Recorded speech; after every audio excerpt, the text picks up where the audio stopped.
the 1st of September 1939. Nazi Germany invades Poland, and the German army is followed by the Einsatzgruppen, which are Nazi mobile death squads. Together with units of the German armed forces and local collaborators, they shoot thousands of Jews and tens of thousands of members of the Polish elites, such as teachers, priests, physicians, and other prominent members of Polish society. After the German invasion of the Soviet Union in June 1941, the scale of Einsatzgruppen mass murder operations vastly increases, and the main targets are Communist Party and Soviet state officials, Roma and Sinti people, and above all, Jews of any age or gender.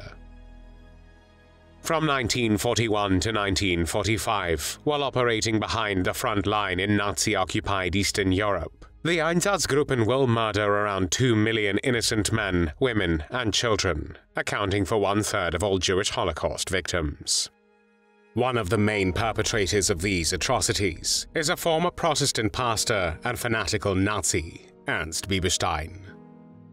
Ernst Biberstein was born as Ernst Emil Heinrich Szymanowski on the 15th of February 1899 in the town of Hilchenbach, then part of the German Empire.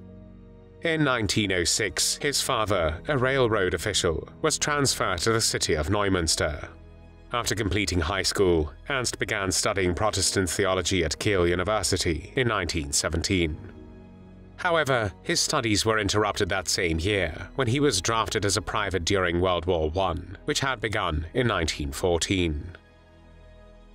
After the war, Biberstein completed his studies of Protestant theology as quickly as possible, partly due to a lack of funds.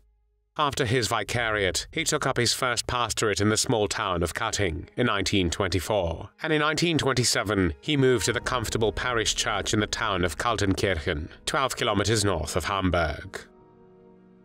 In 1926, he became one of the first pastors to join the fledgling Nazi Party.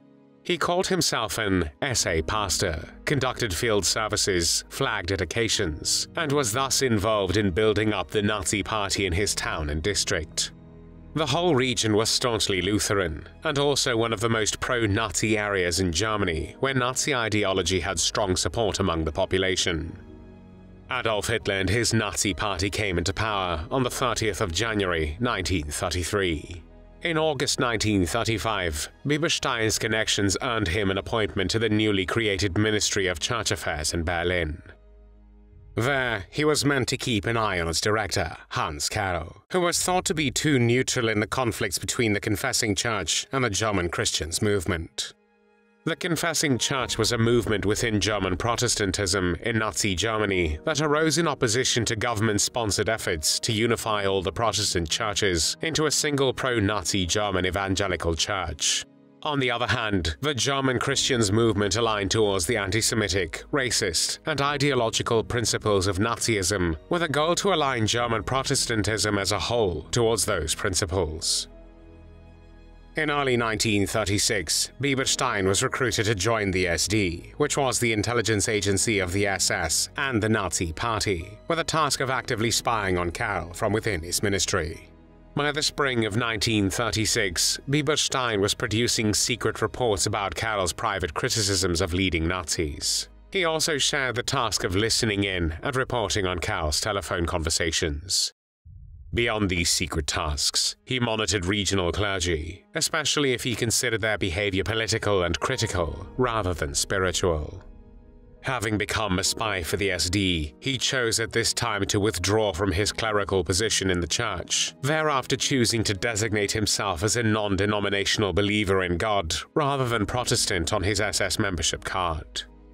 He joined the SS in September 1936. At the outbreak of war in 1939, Biberstein was initially drafted as a soldier. However, the SS quickly intervened and reassigned him to the Reich Security Main Office in Berlin, led by Reinhard Heydrich. For the next year and a half, he remained in Berlin, working within the office overseeing SS, SD, and Gestapo security matters.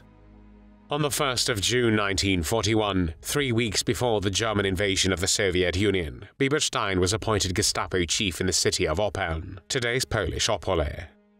There, he was directly involved in the ongoing purge and murder of Jews that had begun with the invasion of Poland. Biberstein was also responsible for the crackdown on unruly priests. Around this time, he officially changed his name from Szymanowski to Biberstein, which was less Polish-sounding. Operation Barbarossa, Germany's invasion of the Soviet Union, began on Sunday, the 22nd of June, 1941. In June 1942, Biberstein was assigned to Kyiv, in what was then German-occupied Ukraine, as the leader of the Einsatzkommando 6, or Einsatzgruppe C, which was, among some others, active also in the cities of Lviv or Rostov. After the war, during the Einsatzgruppen Trial, without any emotion, he testified about the killing of thousands of innocent men, women and children, saying the following: "During my time of office as commander of Einsatzkommando 6, between September 1942 and June 1943, about 2,000 to 3,000 executions were performed in the area of my Einsatzkommando. I personally superintended an execution in Rostov, which was performed by means of a gas truck. The persons destined for death, after their money and valuables, sometimes their clothes also had been taken from them, were loaded into the gas truck, which held between 50 and 60 people. The truck was then driven to a place outside the town, where members of the commando had already dug a mass grave. I myself saw the unloading of the dead bodies. Their faces were in no way distorted. Death came to those people without any outward signs of spasms. There was no physician present at unloading to certify that the people were really dead. The gas truck was driven by a driver named Wilhelm Sackenreuter, who had been most carefully instructed about the handling of the gas truck, having been through special training courses. Since my Einsatzkommando was operating in various towns, where there were sometimes only a few persons up for execution at a time, the gas truck was not always used. I also witnessed an execution carried out with firearms. The persons to be executed had to kneel down on the edge of a grave, and members of my commando shot them in the back of the neck with an automatic pistol. The persons thus killed mostly dropped straight into the pit. I had no special expert for these shots in the neck. No physician was present either at this form of execution.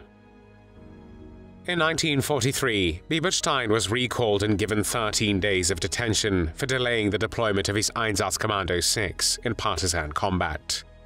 He spent the rest of the war as an economic administrator in Italian Trieste before returning to the Reich. At the war's end, and in the midst of that chaos, Biberstein was apprehended and sent to Schleswig-Holstein. He remained imprisoned in northern Germany until he was moved to Nuremberg to face justice at the Einsatzgruppen Trial, which began on the 29th of September 1947. The chief prosecutor was 27-year-old Ben Ferencz, who called no witnesses and based the case on wartime SS reports that detailed mass shootings conducted by the Einsatzgruppen. At his arraignment, along with all other defendants, Biberstein pleaded not guilty on all charges.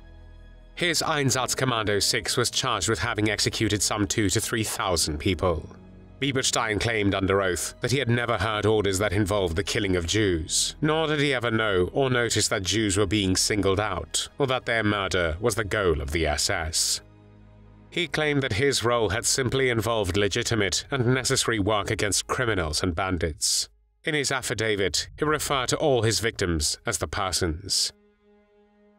During the trial, Biberstein and some other Einsatzgruppe commanders admitted playing a role in the mass killings, but denied their culpability and argued that they had acted legally and in obedience to superior orders. At one point, the presiding judge asked Biberstein whether he attempted to offer comfort and solace to those who were about to die. Biberstein said in response, "One should not cast pearls before swine." This produced sounds of astonishment in the courtroom, even among his fellow defendants. Later, Biberstein protested that he was speaking from scripture, and people had failed to recognize he was merely quoting Jesus. On the 10th of April 1948, the US military tribunal found Biberstein guilty of war crimes, crimes against humanity, and membership in criminal organizations, and sentenced him to death by hanging. However, his death sentence was delayed, and by 1951, only 4 of the 14 convicted at the Einsatzgruppen Trial, who had been sentenced to death, were executed. Instead, Biberstein and the rest had their sentences commuted to life in prison. In the end, he was released from the Landsberg War Crimes Prison on the 9th of May, 1958. This was largely due to the efforts of the Evangelical Church of Schleswig-Holstein. Afterwards, he worked temporarily in the church administration at Neumünster until he was dismissed. He was then unable to find employment in the church and worked in various low-paid positions until retirement age. Richard Steffen, a fellow pastor who after the war advocated most effectively for Ernst Biberstein's release, visited Biberstein in prison in the 1950s and confirmed that, even while working for the SS, he had a good conscience before God and men in all his actions. One can only wonder how the thousands of innocent men, women, and children who perished at the hands of his Einsatzgruppe would respond to his claim of a clean conscience before God and men. When Biberstein died on the 8th of December 1986 in the German city of Neumünster, he was 87 years old. There were no tears shed for Ernst Biberstein.